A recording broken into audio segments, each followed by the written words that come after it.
All right, we are going to continue today our Adventure in Faith 2018, Bridges to Breakthrough. We're in the process of building inner spiritual bridges from breakdown to breakthrough, from pain to possibilities, from past to future, from where we are to where we ideally can be.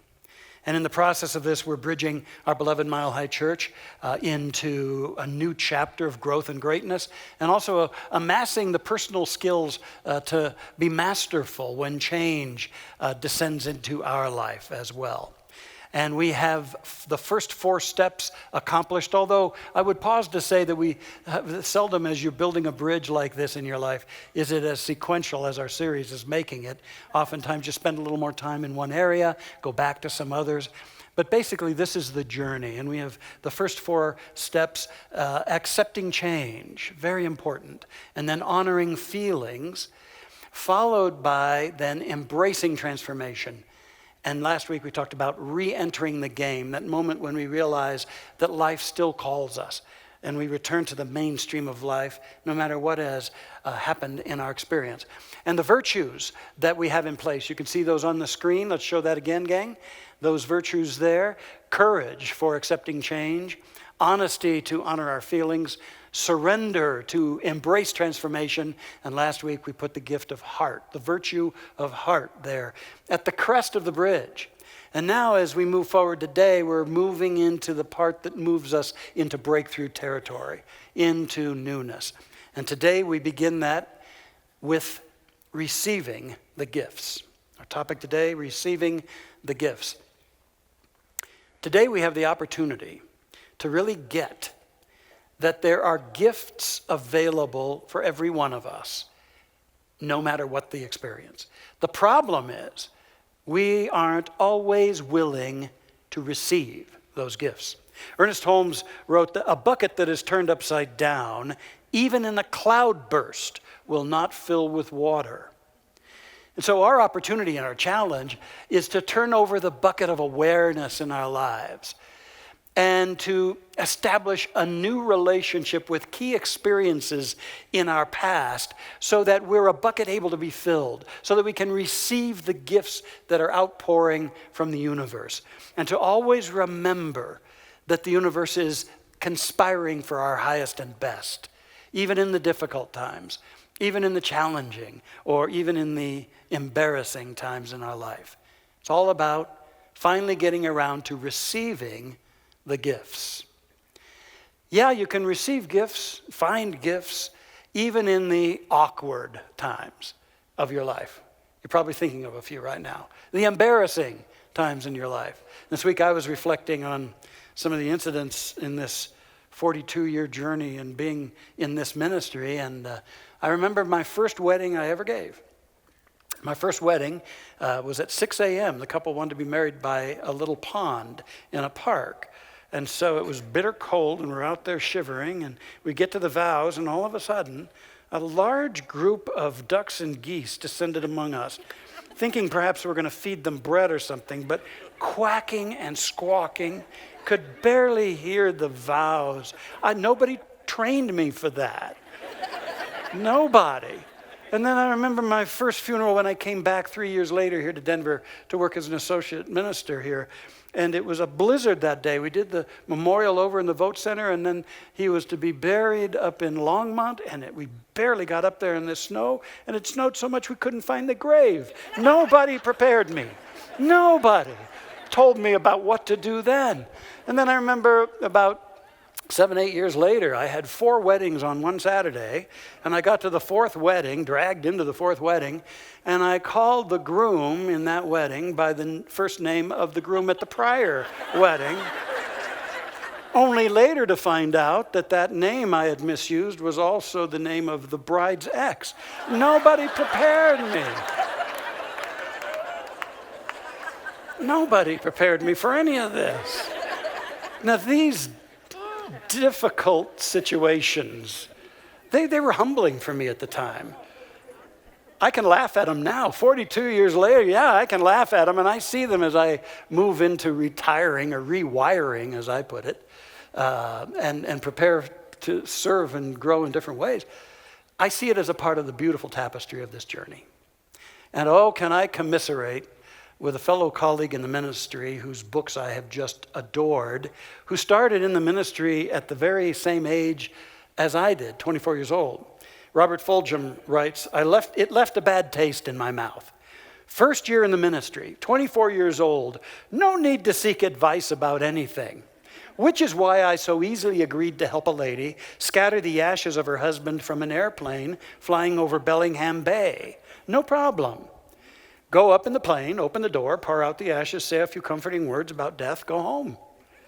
The pilot assumed I knew what I was doing. And I was certain I too knew what I was doing. So up we went, over the middle of the bay. At about 5,000 feet, the pilot held the cockpit door open, and I took the top off what looked like a 2-quart ice cream container and poured the ashes out the door.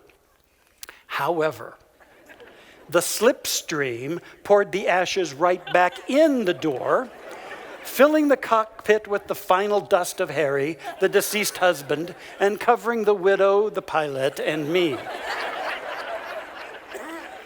We flew back to the field in silence. The widow was nice and calm and cool about the whole thing. This will be funny someday, she said, and drove off in her car with Harry's ashes beside her in a vacuum cleaner bag. I can so commiserate with those things, and to find the gifts in the times when you just fall flat on your face and you get up anyway and you say, isn't life great? But what about the devastating times? The times that bring us to our knees and break our hearts. The times that, for many people, continue to swallow them up like quicksand. Or the times that become perpetual roadblocks and stop signs when they want to go forward. What about those times? Any gifts in those? Well, I looked into my own life again, and I thought about one of the deepest heartaches of my life, and I've had several, that's for sure. But one of the deepest ones was when I was in my very early 30s, 31, and thought I was getting married after a 3-year relationship to a lovely lady who got scared and all of a sudden just moved out, left a note saying, don't call me, and never explained anything. And I just fell into the deepest agony. I write about this in my book, and I've shared it with you before if you've been around here a while. I fell into the deepest of agony, grieving. And yet, at the same time, I was an associate minister, and I had to put on the old look good act, but I was in deep, deep pain. And then as I just sort of held that within and tried to steal through it all, I found it devolving into anger after several months. And then I started telling stories and about how terrible it was and what a victim I was. And then it even got into voicing hate. I don't know if that was really genuine, but it's where I went, in all honesty. So much so that about 9 months after all that had transpired, a good friend of mine said to me, hey, you know, Rod, you teach this stuff called Science Mind. You ever thought of using it? And after overcoming an impulse to deck him, I actually looked into it, and I opened into it. And I realized, hey, there's more to this. And you can either wallow in this, and you can let it destroy your life and your ministry, or you can look for something more in this thing. And I did. And I began to unfold realization after realization.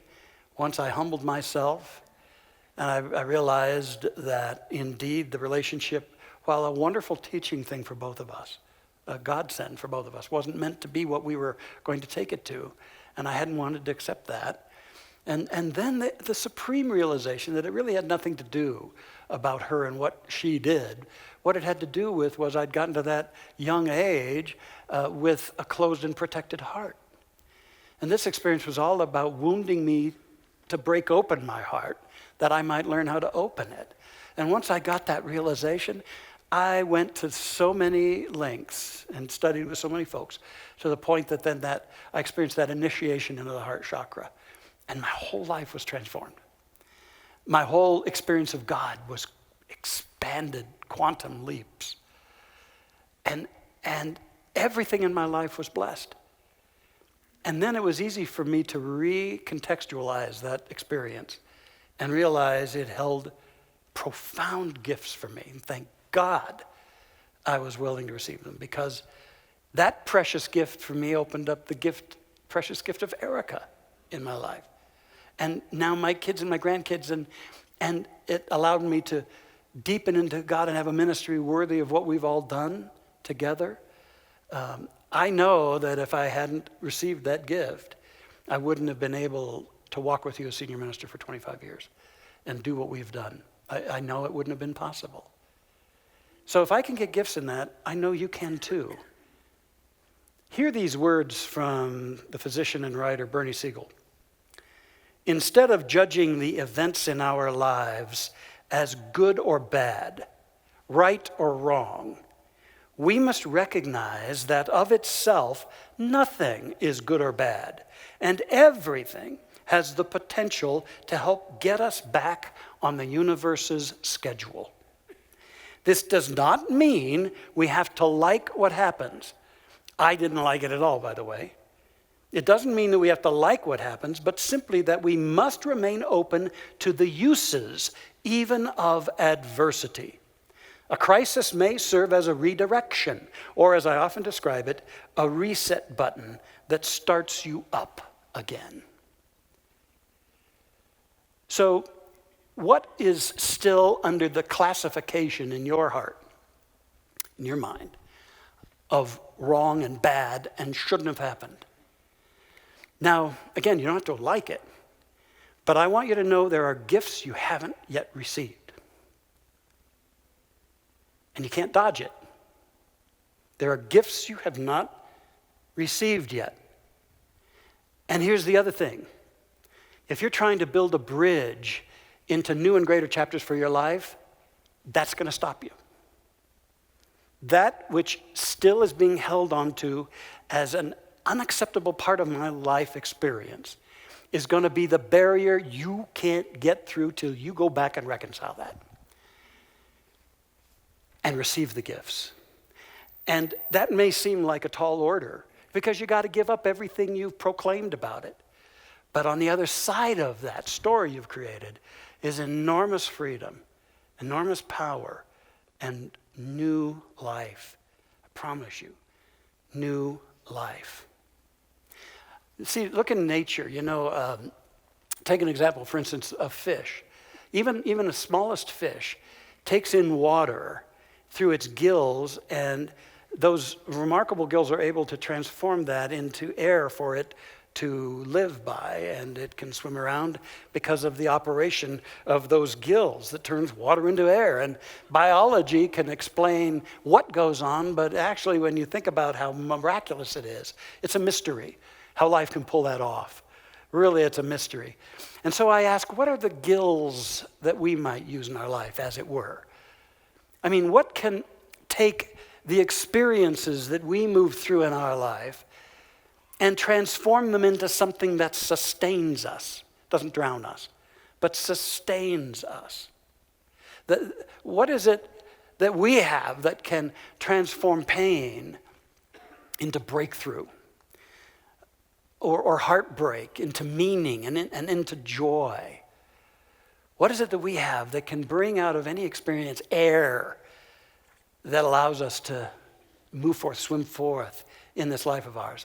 Well, I'll tell you what that is. It's your spiritual heart.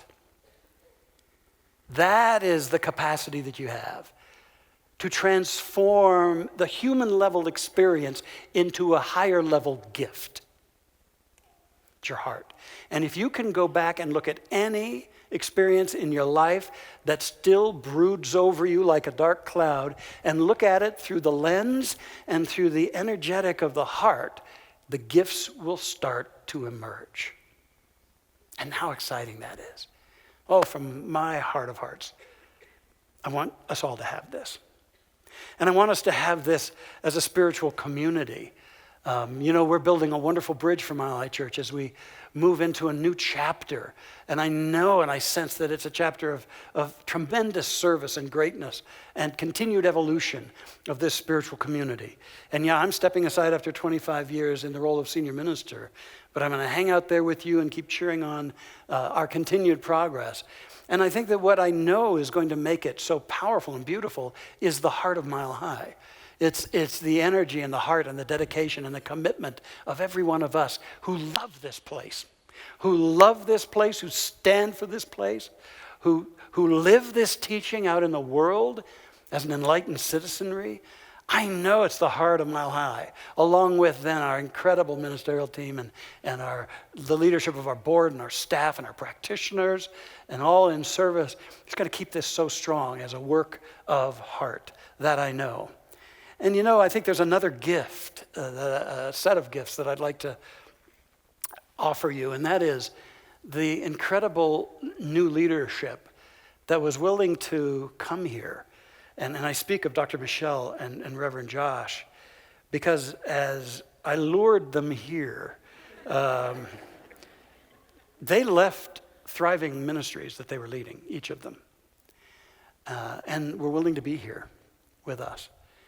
And I know that many of you don't get around to the worldwide movement we're a part of, Centers for Spiritual Living, much, but I'm here to tell you that they're the best out there, that they are primo and incredible leaders and teachers. And so we have the gift of that leadership to carry this great lighthouse forward into its next chapter. And one of the things that made it so much easier for me and for Erica, when we came back here 25 years ago in 1993, so I could serve as senior minister, we had a lot of tough things going on at Mile High at that time. But here's what sustained me. When I got back here, I was lavished with so much love from this congregation, so much enthusiasm, so much support, so much go get them, we're behind you kind of energy, that I was willing to step into this and go for it and keep growing personally and just keep doing the best we can do. And look what we've done in these 25 years.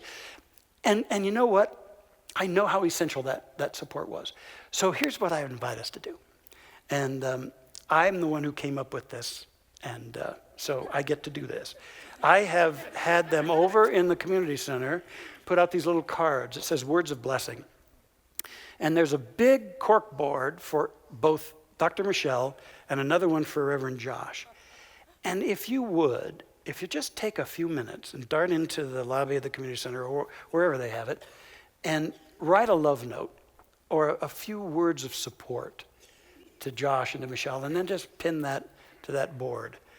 What I know is that's going to be a part of us receiving the gifts, and you'll impel and support them as they go forward to be our leaders. You up for that? Will you do that for me? All right, thank you. The heart. The heart's been my great teacher. And I know the heart has a goal for us if we're willing to live up to the heart. And of course, I love acronyms. So GOAL is what you need to remember this step, these 4 steps. But the heart, the goal of the heart is, first of all, to give in. And then to open up, accept healings, and then lean forward. Now that's what you can do every step of the way to access heart power. First of all, give in. There comes a time of humbling when you realize that the stories you've made up, the upset, the regrets, the blame, and all of the egotism that we can come up with is our biggest impediment to a life that works. And so we get to give in and let go. Let go of all we've amassed to protect ourselves and justify ourselves, and let all that lesser stuff go. And it might seem like a humbling, but it's an opening, because that's the next step, to open up. To open up to the power of the heart. To surrender into the heart. And to be willing to be changed at depth. So it's giving in and then opening up. And then accepting healing. And as you get more anchored in the heart, the healing comes forth as profound insights, like it did for me when the lights went on and said, this has nothing to do with this incident. It has to do with a heart that's yearning to be opened. And when you get an insight like that, whatever your particular insight is, it's a wonderful healing elixir. It expands you. All of a sudden, you're really willing to forgive yourself and forgive anybody else involved because you know it was about something bigger. It had to do something with your soul becoming more fully expressed. And so you can actually bless that event and accept the healing and then lean forward into your life. Lean forward and move forward. But you'll find the movement is so graceful because all of the self-inflicted speed bumps are gone. And we can get up to speed and we can swim forth into a beautiful life. Give in, open up, accept healings, and lean forward in your life. Today, we're adding a new virtue to the bridge that supports this whole process of receiving the gifts.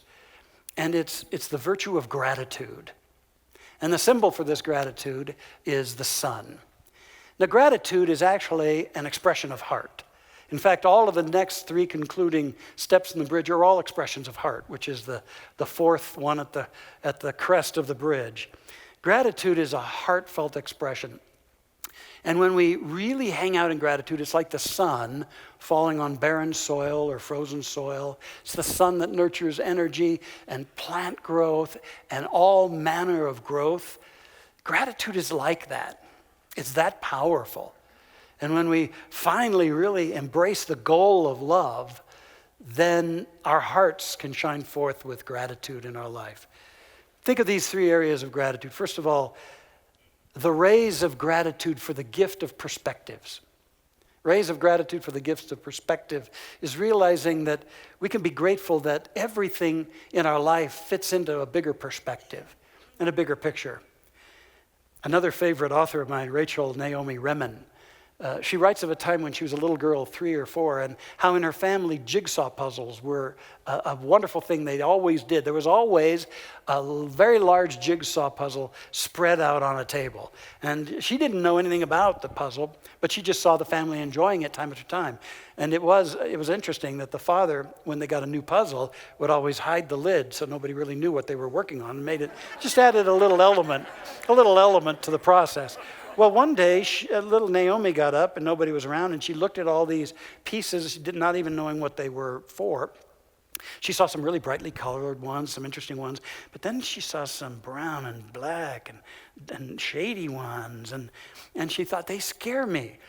She thought they were like spiders or bugs, and she didn't like that. So she gathered all of those up, and she stored them under the cushions of the sofa. Well, that too made putting the puzzle together rather interesting for the family. Finally, in utter frustration, the mom counted up the pieces in the puzzle and discovered that about 100 pieces were missing and asked Naomi if she knew where they were. And she said, yeah, they're right under the sofa there. And then they explained to her what it was all about. But up until that time, she didn't know. And reflecting on that, Naomi writes, as piece after dark piece was put in place, the picture emerged. I was astounded. I had not known there'd be a picture. It was quite beautiful. But without the pieces I had hidden, the game made no sense. Perhaps winning requires that we love the game unconditionally. Life provides all the pieces. When I accepted certain parts of life and denied and ignored the rest, I could only see my life a piece at a time. The happiness of a success or a time of celebration, or the ugliness and pain of a loss or failure I was trying hard to put behind me, out of sight. But like the dark pieces of the puzzle, these sadder events, painful as they are, have proven themselves as part of something larger. What brief glimpses I've had of something hidden seem to require accepting as a gift every last piece. Every last piece. Every precious experience in your life is a part of the perspective, a part of the larger tapestry of your life. Rays of gratitude can shine light on that, and we can embrace our life and put a blessing upon it all, because it's all a part of the bigger picture. I've got an affirmation for us to declare to empower this. After me. I appreciate my life's mystery and majesty. One more time. I appreciate my life's mystery and majesty. It's a mystery how it's all unfolding, and yet it's majestic and it's beautiful. Rays of gratitude, accepting the gift of perspective. And then there's rays of gratitude for the gift of pearls. You know, an oyster, if a bit of sand or grit or shell gets inside it, it really just transforms it and builds up something precious. And that's the way it is in our life. When the painful things come along, if we'll enfold it in our love and in our heart and in our gratitude, then it can build up something precious, which originated as something painful. Rabbi Lawrence Kushner, another wonderful author, writes about a time when he and his wife were given the news that their 4-year-old son had a disease called progeria, which is the early aging disease. And they were told that by 10 years old, he'd have the body of a 90-year-old, that his hair would fall out, that he'd be a virtual cripple. And the news to them was extraordinarily excruciating. And they didn't even know how they could get through it. Later on, and sometimes our transformations occur after the fact, Rabbi Kushner wrote about that, and he admitted that as heart-rending as that experience was, he also said that through that experience with their son, they were drawn into levels of loving and experiences that were more touching and powerful than anything life could have presented them in any other way. Even out of that terrible experience, they found a gift that built up their life. So it's rays of gratitude for the gift of pearls that we create. Here's an affirmation. Let's share this one together. I appreciate the painful becoming the precious. Again, I appreciate the painful becoming the precious. And finally, I'd ask you to reflect on rays of gratitude for the gift of passages. In many respects, as I reflect on life, our lives are one initiation after another. Powerful passages that aren't so much about our outer lives as about ways by which we are becoming. Initiations into the greater depths and possibilities of our own souls, our own being. And when we know that, it's so much more powerful. As a concluding illustration of this, I'm remembering a man we've had speak here, W. Mitchell. W. Mitchell, when he was 46 in 1971, he was in a motorcycle accident, and the lid on the canister for the gas came off, and he was burned over 65% of his body. And he recovered from that, and he became a successful entrepreneur and pilot, as you can see his picture here. And then 4 years later, after that accident, he had another accident. A plane he was piloting smashed down onto the runway after takeoff, and that crushed his 12 thoracic vertebrae, leaving him paralyzed from the waist down. Now, this was, of course, another tremendous challenge and setback for him. But you know what? He worked day and night to regain as much functionality and mobility as he could, and then he dedicated himself to going after the gifts in this thing. And so he worked hard to rehabilitate, and then he got into such interesting adventures. He decided to run for Congress. And in a time when image was so important in any political race, his theme for his campaign was not just another pretty face. And you got to love the humor that he brings to that. And then he kept moving his life forward. He got into whitewater rafting. He fell in love and he got married. He earned his master's degree. He continued flying. And he became and is still a tremendous author and a wonderful inspirational speaker. All the gifts he was able to receive. And he says, before I was paralyzed, there were 10,000 things I could do. Now there are 9,000. I can either dwell on the 1,000 things I lost or celebrate the 9,000 things I have left. Yeah, rays of gratitude for the passages and the greater becoming that is really why we're here in this brief little time on this planet. So many possibilities and so much gratitude. Robert Raines writes, to go with the flow of your life is to live without a map. To be vulnerable to having your plans changed, your heart broken, your dreams unfulfilled. It is to trust that God is in the rapids of change, as well as in the rocks of continuity.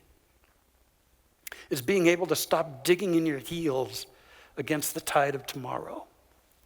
It is exercising a suppleness of spirit in which you respond to the nudgings and promptings of grace, moment by moment, day by day, in a kind of lovemaking with life. An affirmation for us. Together, I appreciate my evolving and victorious spirit. Oh, that's what I pray you'll do. You'll realize that you have that ability to transform the challenges into the opportunities and to receive gifts of all kinds in your life, to shine rays of gratitude for the gifts of perspectives and pearls and passages unfolding in the miracle of your being. But always remember, it comes from the heart. You gotta give in, open up, accept healings, and lean forward into your life. I've got all three of those affirmations back up here again. Let's say them together. I appreciate my life's mystery and majesty. I appreciate the painful becoming the precious. And I appreciate my evolving, victorious spirit. I bless you in that. It's time for us to put the next plank in this bridge for the virtue that supports receiving the gifts. And that is gratitude.